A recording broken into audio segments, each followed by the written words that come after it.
So, greetings classicists, welcome to book 11 of the Odyssey, the Underworld. Dun dun dun. So, moving on, where will you end up when you die? Will it be the meadows of Asphodel, Tartarus, or Elysium? And what's the difference? Do you know? Well, the difference is simple in a sense.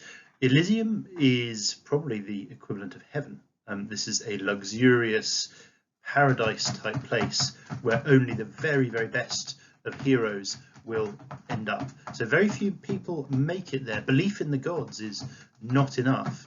Sorry, someone is going to Tartarus if they're not careful. It's the cat's attacking the bed. So Elysium is kind of heaven, but not everyone gets there. It doesn't matter how. If you're a humble peasant who believes in Zeus, then that's not enough to get you into heaven, or Elysium, unlike Christian heaven. Tartarus is similar to hell in a sense, but again, it's reserved for very few individuals. You have to do something pretty bad, and by pretty bad, we mean something that offends the gods. The majority of people, the vast majority of people, spend their times as empty shades wandering the meadows of Asphodel with no real emotions, no real body. It's a slightly weird, empty, almost emotionless existence. The other thing to remember with Homer and religion and the underworld is that there isn't a simple, clean, fully developed religious idea of heaven and hell. Does it even all hang together coherently in Homer? Probably to a degree, but remember, we're not dealing with formal religion. We're dealing with a whole mishmash of traditions on gods and the underworld and so on and so forth. So here's just a quick map of the underworld. Now we can see that Odysseus doesn't actually get very far into the underworld. He certainly visits it, but he reaches probably the edges of the river Styx, although not too close. Because he doesn't see Chiron the ferryman, and he waits there. He sets up his sacrifice as Circe told him to, and the shades come and visit him.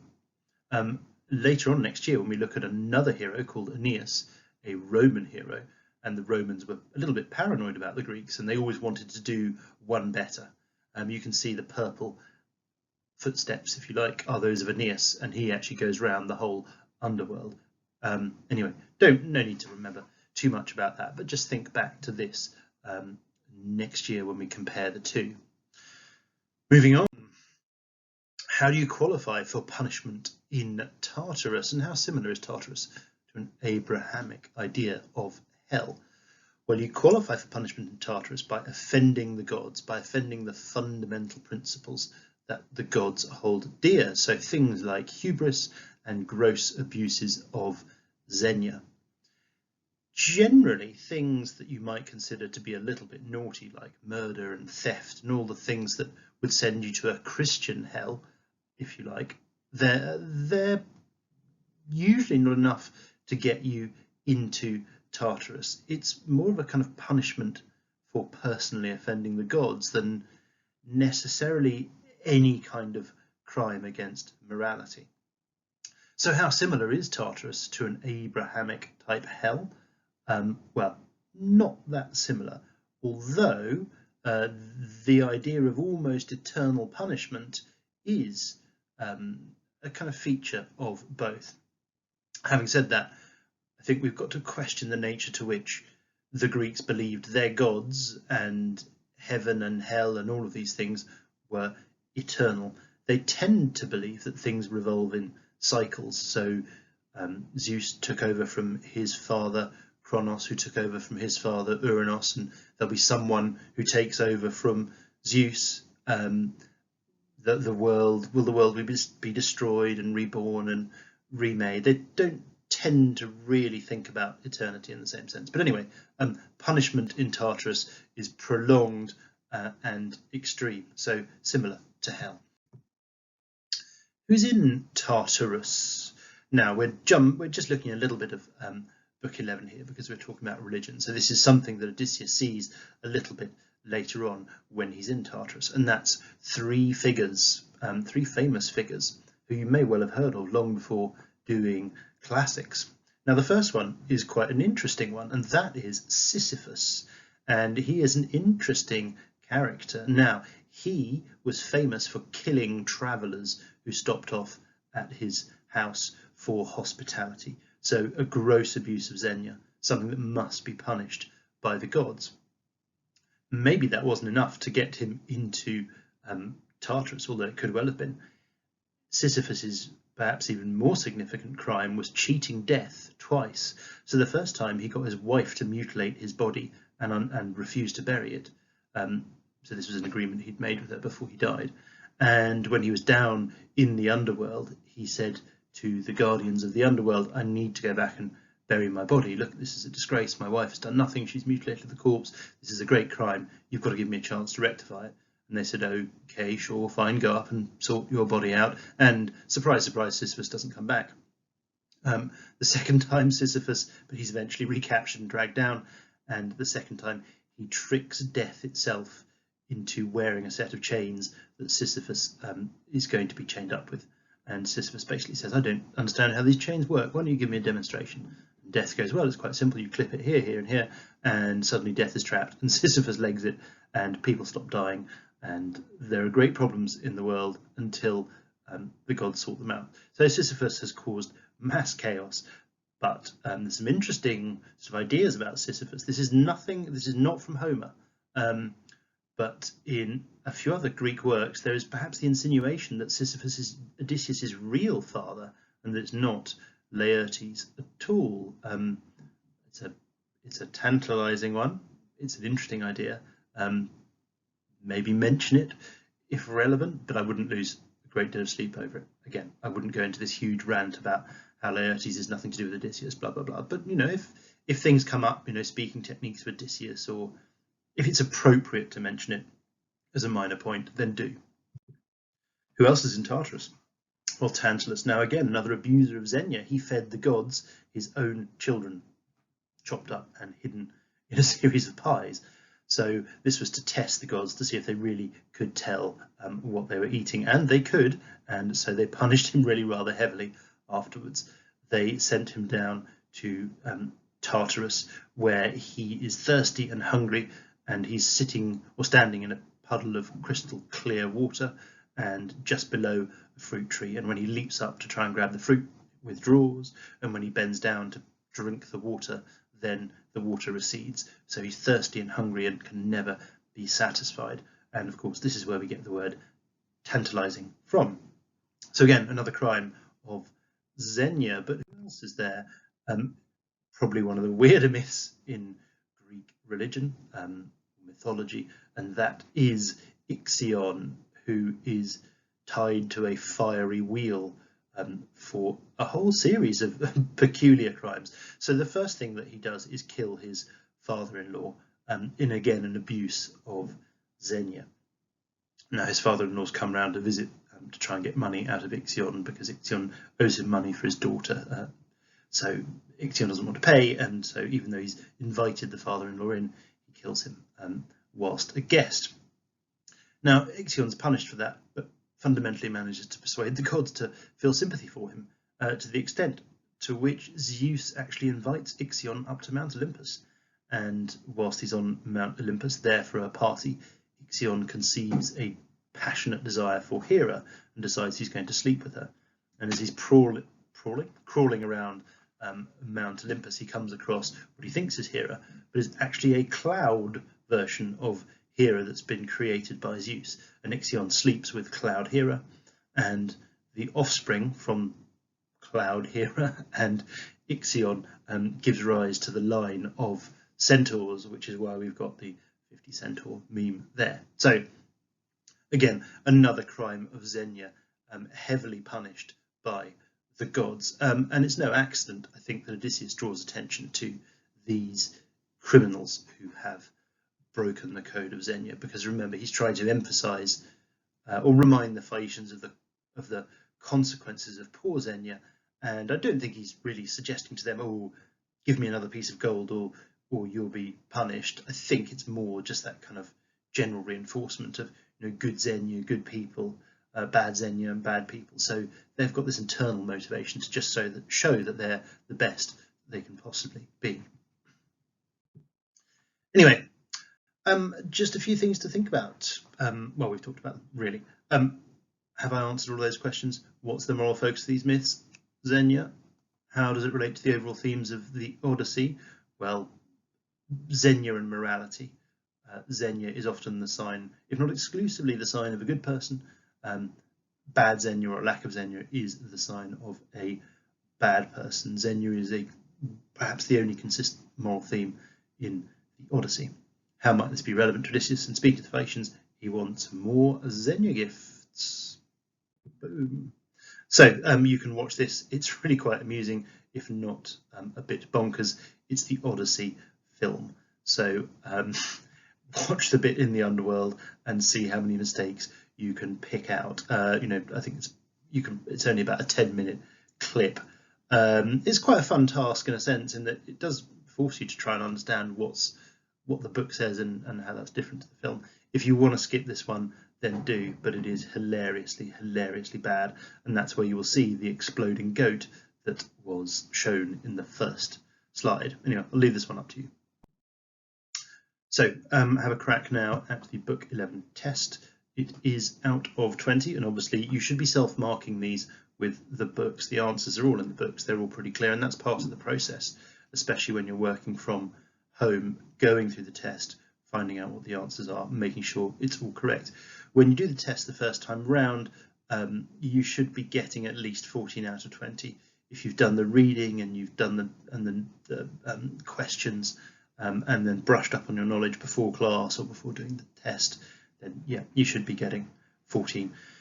Really, I'd be hoping you'd get 16, and if you're trying to get A's, you should be really looking at 17, 18, that kind of thing. Obviously, it varies a little bit. Some tests are harder than others, but those are pretty good rules of thumb. Looking back over the years, the people who've done well in exams are the people who've done well in everything, but certainly they've got the knowledge and they've shown it through the tests. Plus, there's family kleos and family eidos, which is more important. So, on to our first important scene in Book 11 and the Underworld, and this is Elpenor. So a few questions about this introductory scene with Elpenor. So let's think about them. To what extent has Odysseus shown good leadership of his men? Well, arguably, not very good leadership. Elpenor appears in the underworld, and Odysseus is surprised to see him. He says, "How on earth did you get here so fast, Elpenor?" So he clearly doesn't realise that Elpenor has got drunk and fallen off the roof and died. So Odysseus basically left Elpenor behind on Circe's island. He didn't realise he was missing. He didn't realise he was gone. So that's a bit of a negative. One might argue, and he doesn't seem. Does he seem that bothered? I don't know. It's an emotional and confusing time for both of them. So I'll leave that up to your judgment. Anyway, the sort of counter argument to that might be, well, he does agree to bury Elpenor with full honours and all of the ceremonial rites that will ensure that Elpenor is okay in the underworld. So once he realises that he's missing Elpenor, then he you get Loki? Say hello, Loki.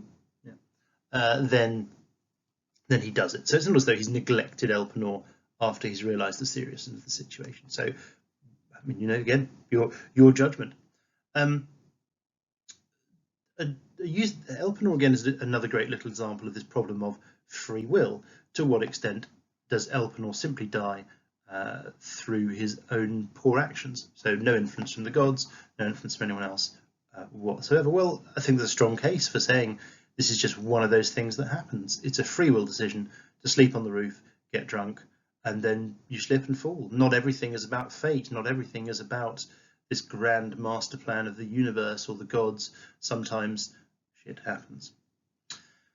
What is the impact of this mundane story? Well, I think really it is going back to that. It's just a demonstration that, yes, you can be killed by monsters, you can be part of some grand master plan of Zeus, but you can also just die in the most silly way possible. And that is the nature of being a human.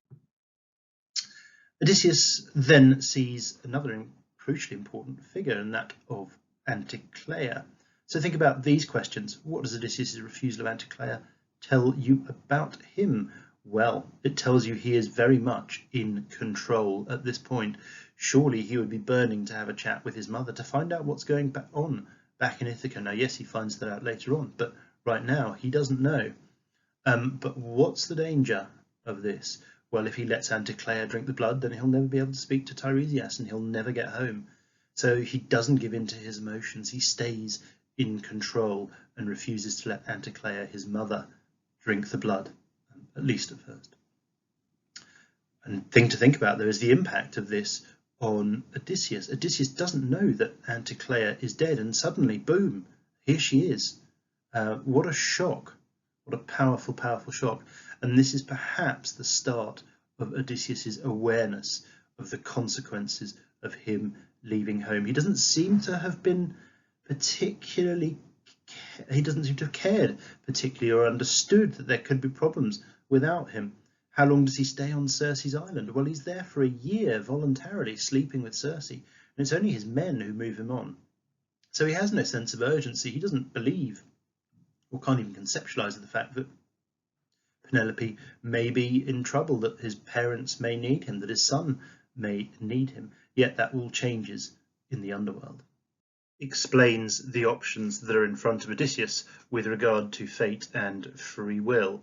And it's a pretty clear piece of foreshadowing. Tiresias says, if you go to the island of the sun god Thrinace, the island owned by Hyperion, and you allow your men to eat the cattle of the sun god, then you'll be in deep, deep trouble, and you will go home by yourself on a foreign ship, and you will find trouble in your household.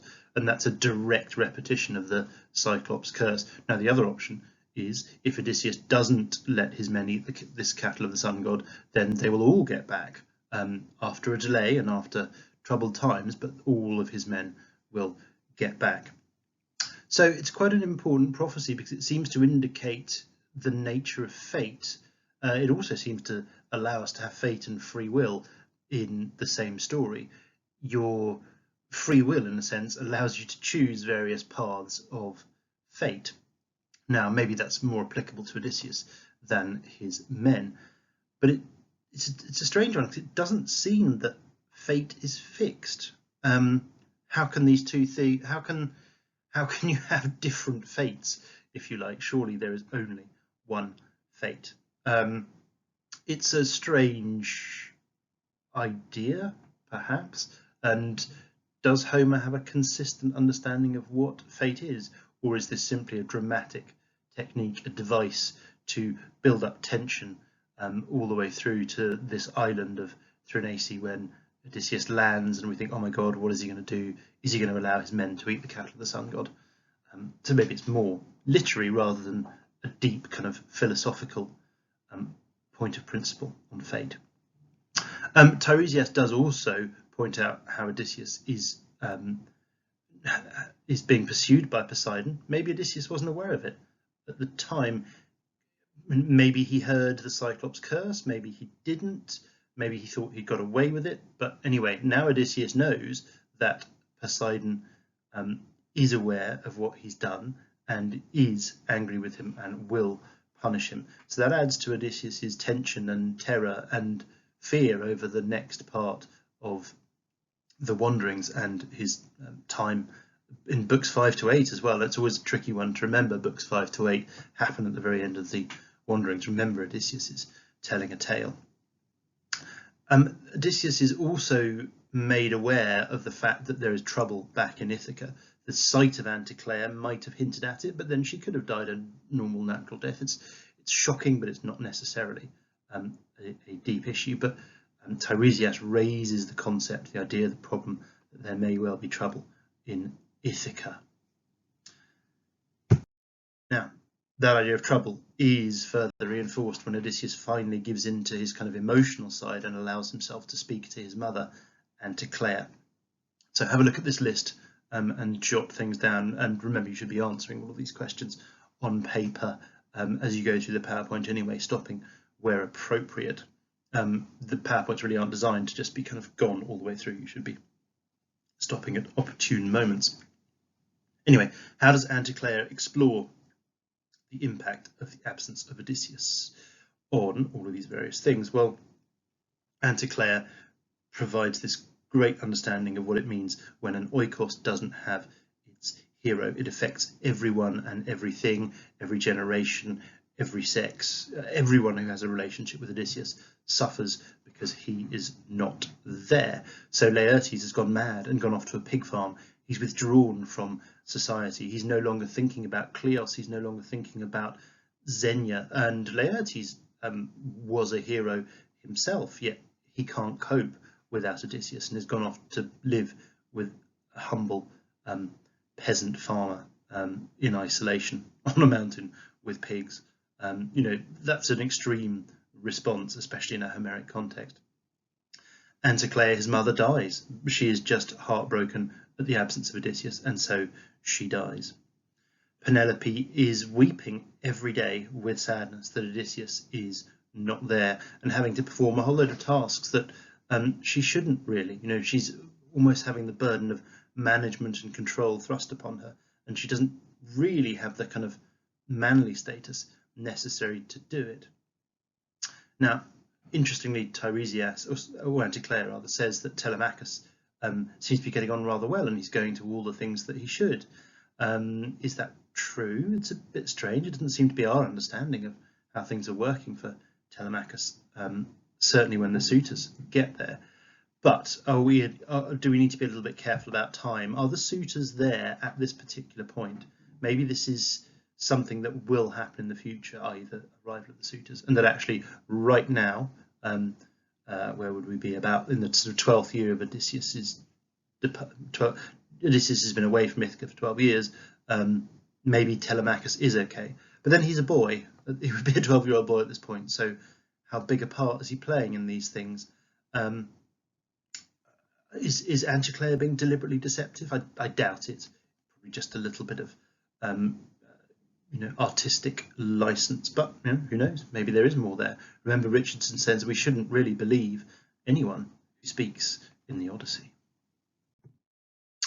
We then get the parade of women, so quite a lot of women from Greek myth, and there's a whole variety of stories. There are some good women, there are some bad women, but they're all notable women, they're all powerful women. A lot of the stories are connected with marriage, and a lot of them are connected with the consequences of wrongdoing. So again, I think we're just getting a reinforcement of the stress that Penelope is under and all of the potential consequences, even of her trying to do the right thing. Perhaps also this highlights the noble and brilliant nature of Penelope. All of these, not all of these women, but many of these women had a whole variety of complex problems that they failed to deal with, and they they died, they suffered.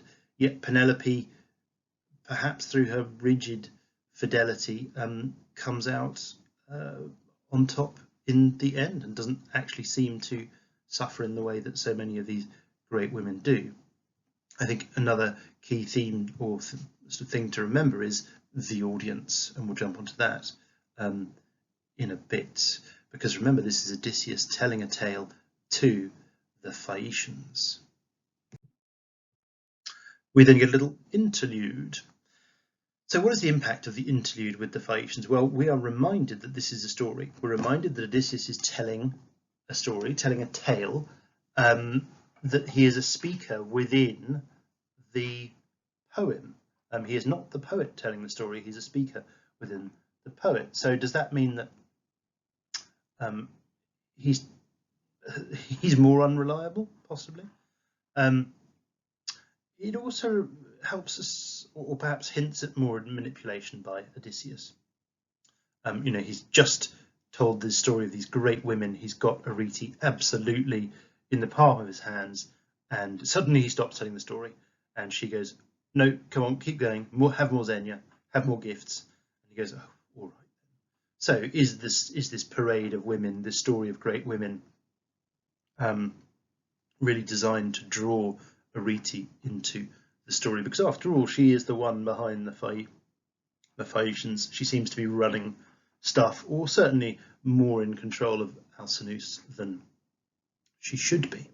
So the consequences of Odysseus' threat to go to bed are more Xenia. So, again, don't get lost down the rabbit hole of Odysseus is making it all up. But is he emphasizing and tweaking? I think so. I think undeniable. So there are many women in the Odyssey. Is it even fair to talk about the nature of women? Well, again, a debated topic, because they are varied in character and characteristics. Although maybe we could agree they have common threads. Are they all intelligent? Are they all cunning? Are they all passionate? Perhaps.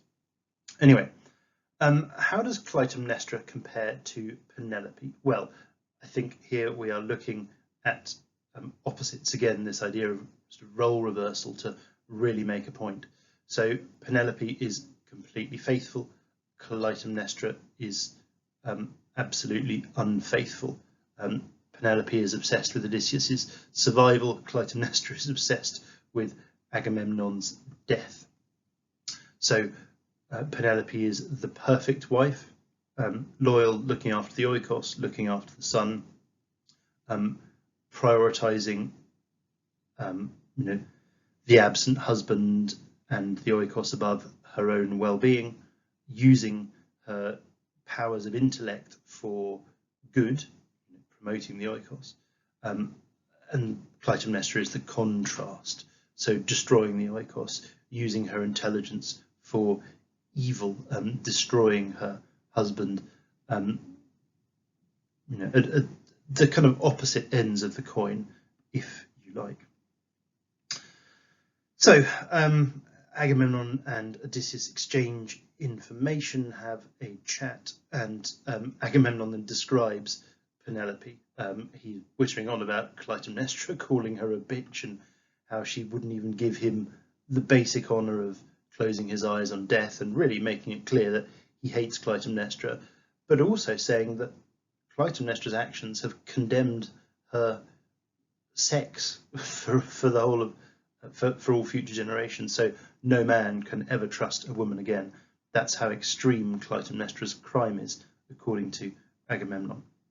And Agamemnon, even though he says that Penelope can't or won't do the same thing, I think you can read it in a variety of ways. Is he being sarcastic? I'm sure your Penelope would never do it. Of course she will. Or is he just jealous and bitter that Odysseus's wife is better than his? Again, up to you. But again, we have the effect of just simply describing Clytemnestra. So to the audience, we're reminded of what happens when women turn, and Odysseus now is reminded of what can happen when a woman decides to turn against the oikos. So remember, in book 1, we were the ones who were reminded of Clytemnestra and Orestes and that sort of thing. But now Odysseus has been directly reminded, well, not reminded, but directly told of what can happen. So internally, he's now aware of the consequences. He now feels the same tension that we felt from book 1.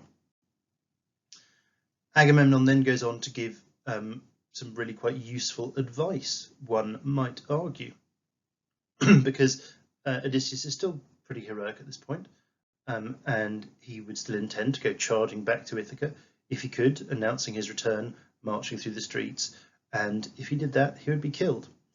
So Agamemnon's advice to disguise your identity from the people and from your wife, well, we could argue it turns out to be very important advice. It protects Odysseus from being killed by the suitors. Now, other people give similar advice. This point is reinforced. Odysseus is very clever and possibly wouldn't have gone charging back into Ithaca blind anyway. But maybe we can attribute some value to Agamemnon's advice.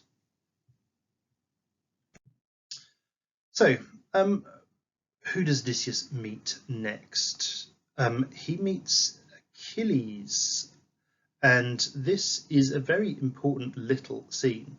It's important to remember Odysseus meets a few other people as well. We are just focusing on some of the main ones. He does meet Ajax too. But anyway, back to Achilles. So here we have a very interesting short scene in which Achilles says, "I would rather be the slave of a country serf than the king of the dead." And this is amazing because up until this point, perhaps, we've understood heroism to be all about kleos, about recognition. And Achilles has died as the greatest warrior ever, and even in the underworld, he's still known. He still has this unbelievable kleos. But also remember that Achilles made a decision.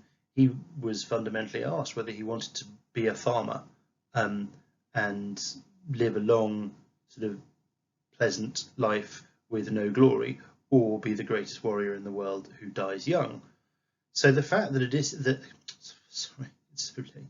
the fact that Achilles is now saying, really, not only would I go back and choose to be the farmer, I'd go back and choose to be the farmer's slave, tells you just how important life is.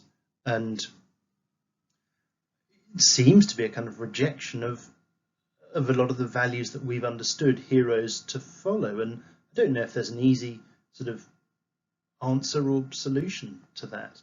Now, one of the theories about the Odyssey is that the Odyssey represents a transition in the Greek world from this world of individual heroes and individual warlords to a world of city-states, a world of polis, as they're called. And this is a transition from, just might is right power to the beginnings of laws and institutions and fundamentally modern politics as we know it.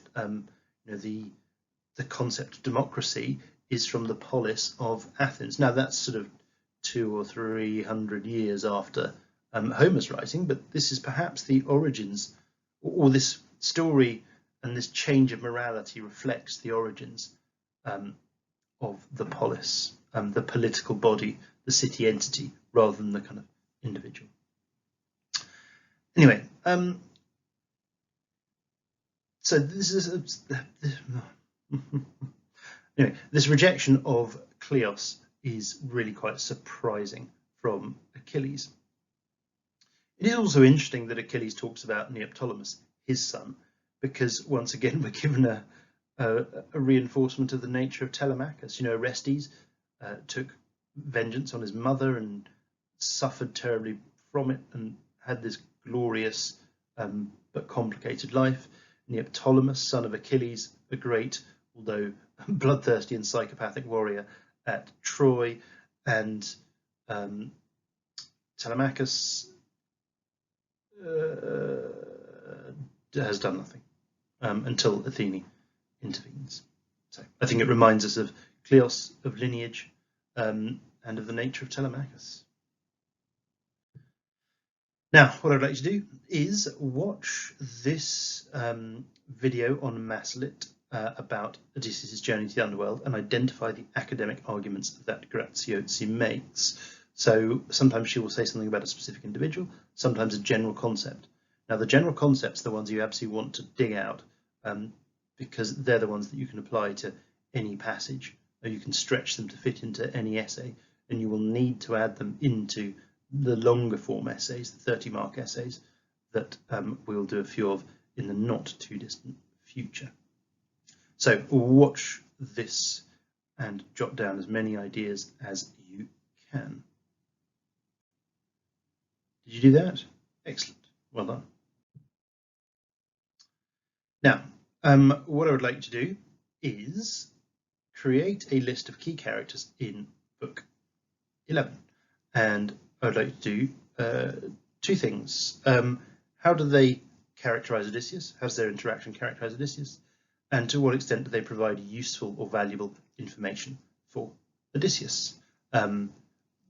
Probably with regard to going home, with regard to succeeding in life, all of the different things. Again, it's up to you. Give it some thought. So, nice long list. Who are the characters? Point 1, how do they characterize Odysseus? Point 2, useful information. do they provide. So you could try and do it from memory if you want to test, but otherwise feel free to look it up. Anyway, that is a sort of swift-ish run through book 11. There's a few characters who I've missed out, but Graziosi covers them to a degree. And again, the thing to remember is that you've read the books, you've done the little analysis questions, you've done the sort of 50 factual questions. You know, I can't go through everything. There are things that you will simply have to know yourself. Anyway, that is that, and that for most of you is half term. So well done. You've done half a term at college. Good job, and I will see you after the break.